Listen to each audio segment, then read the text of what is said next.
Listen.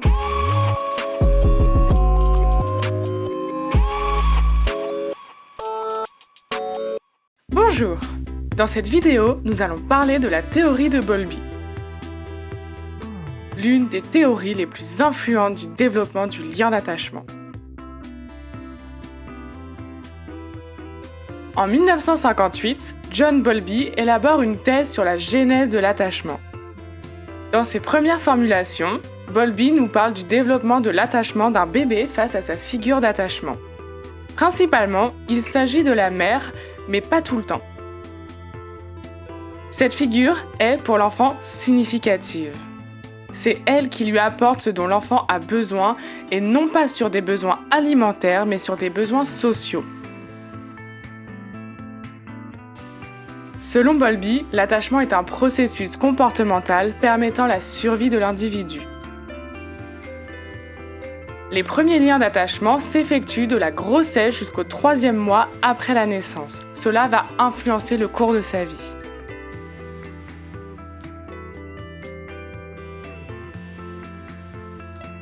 En 1959, il écrit sa théorie de l'attachement.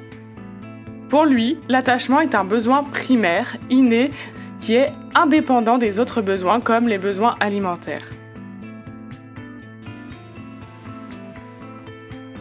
Il a pour fonction la constitution d'une base de sécurité pour l'enfant.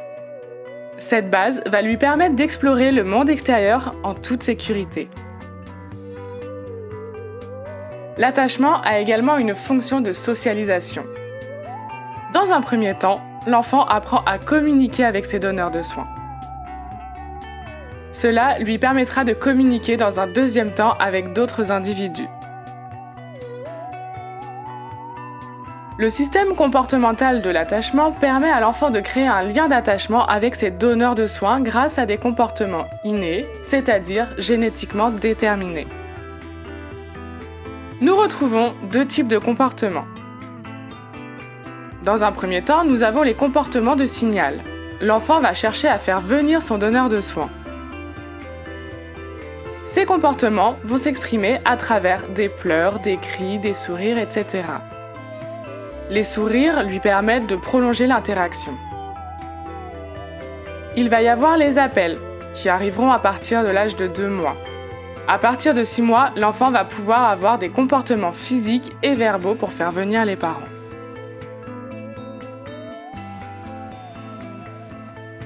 Ensuite, nous retrouvons les comportements d'approche. Ces comportements vont permettre à l'enfant de maintenir le contact avec le donneur de soins. Dans ces comportements d'approche, nous retrouvons les comportements de succion. Ils permettent de rester en contact étroit avec la mère. Ensuite, nous avons les comportements d'agrippement. Ces comportements réflexes sont utilisés lors de la recherche de chaleur et de sécurité. Et enfin, nous avons les comportements de poursuite qui permettent à l'enfant de se déplacer physiquement vers sa source d'attachement. Ce système comportemental se régule en fonction des besoins de l'enfant. Par exemple, un enfant qui joue en présence de sa mère va se sentir en sécurité. Si la mère commence à se lever et partir, l'enfant va activer son système comportemental d'attachement, soit avec des comportements de signal ou d'approche.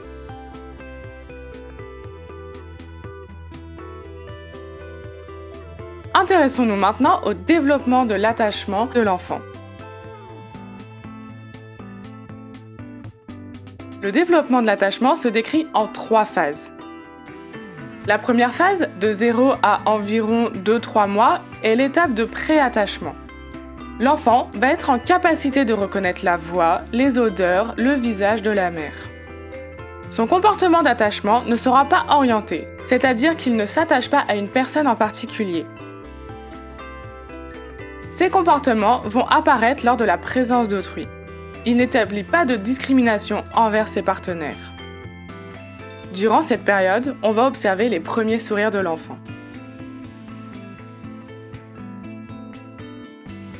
Ensuite arrive la deuxième phase et va jusqu'à environ 6-7 mois.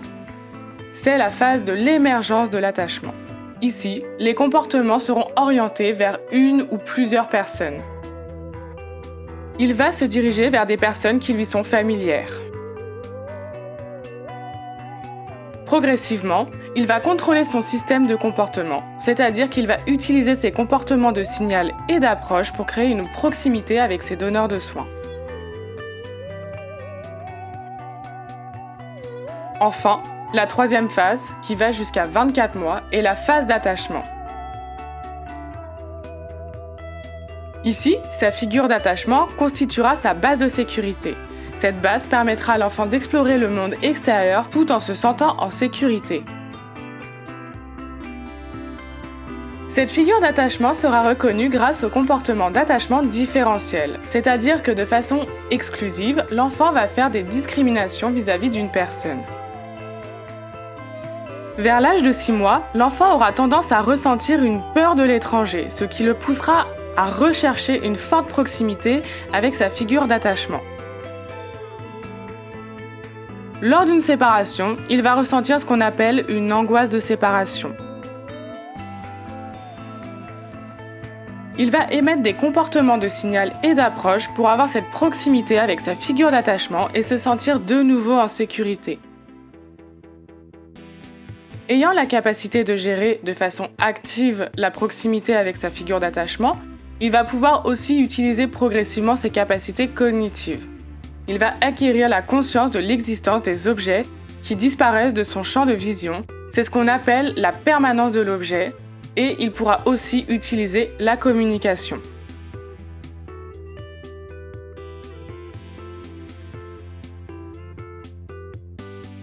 À partir de 3 ans, l'enfant sera en mesure d'explorer le monde extérieur en l'absence de sa mère, tout en ayant un sentiment de sécurité.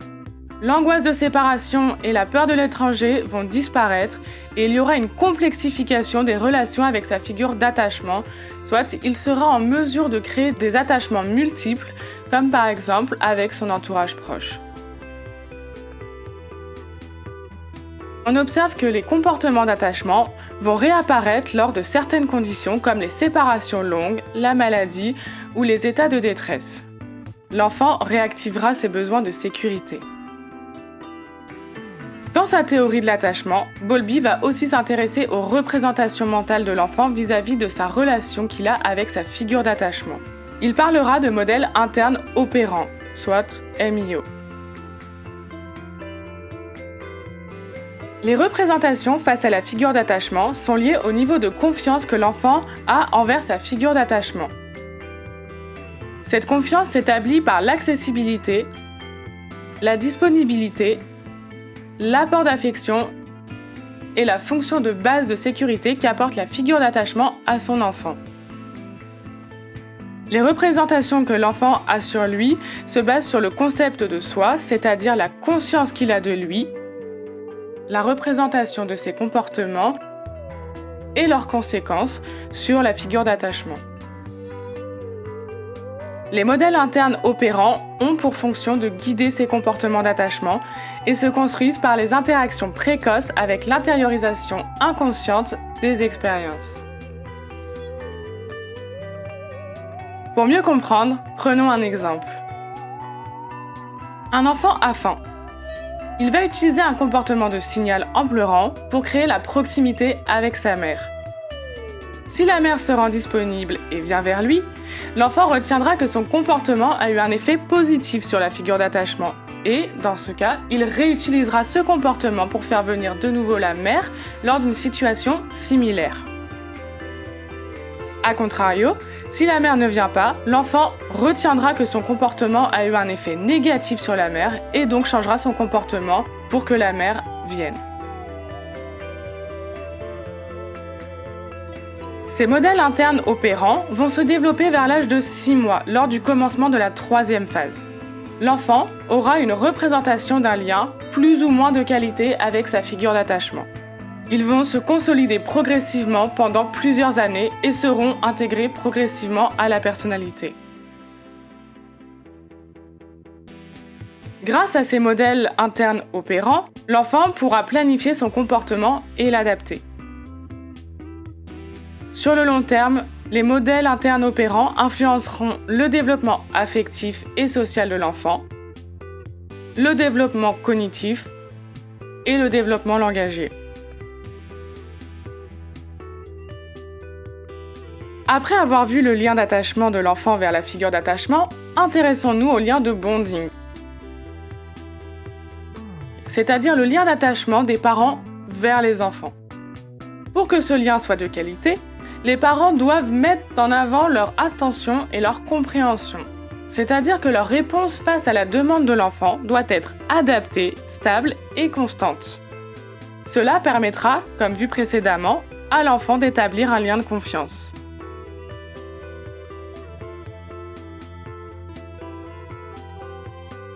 Pour Bowlby, il n'y a qu'une figure d'attachement, et pour lui, cette figure, c'est la mère.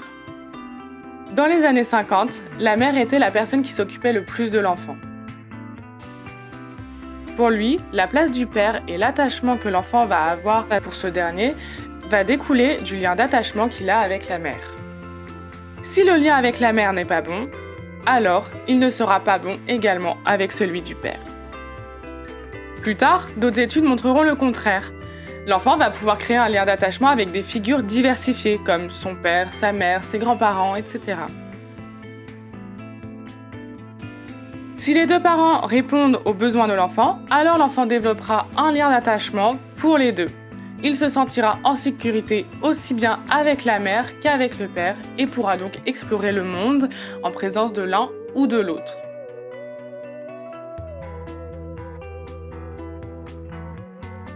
Pour conclure, la théorie de Bowlby permet de comprendre le développement du lien d'attachement de l'enfant et les conséquences que ce lien a sur le développement futur de l'enfant. Merci d'avoir regardé la vidéo. Dans le prochain épisode, nous allons aborder les travaux de Mary Ainsworth qui a travaillé en collaboration avec Bowlby et développé les différents types d'attachement. Vous faites comme vous voulez, mais si vous avez envie de soutenir la chaîne par un petit geste, partagez et commentez la vidéo. Nous avons hâte de lire vos retours. Nous, on vous dit à très vite et bonne chance à tous.